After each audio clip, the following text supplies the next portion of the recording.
الرحمن الرحیم۔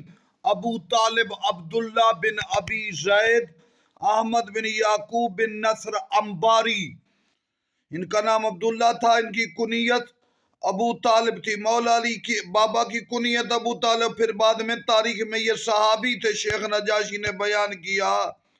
ابو طالب ان کی کنیت، عظیم صحابہ میں سے باوثوق تھے، ابتدا میں فرقہ واقفیہ سے تھے، پھر مومن ہو گئے۔ ابو طالب راضی سے منقول ہے، ابو غالب راضی سے منقول ہے کہ میں نے ان کو فرقہ واقفیہ کے ساتھ اٹھتا بیٹھا دیکھا، پھر ہمارے اصحاب میں آئے۔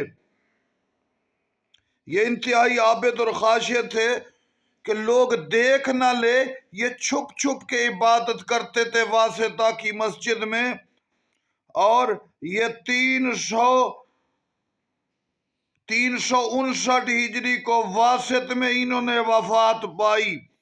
عظیم کتب لکھی۔ ابو طالب ان کی کنیت معروف تھی، نام تھا عبداللہ بن زید بن ابی زید۔ کیا بات ہے ابو طالب عبداللہ کا!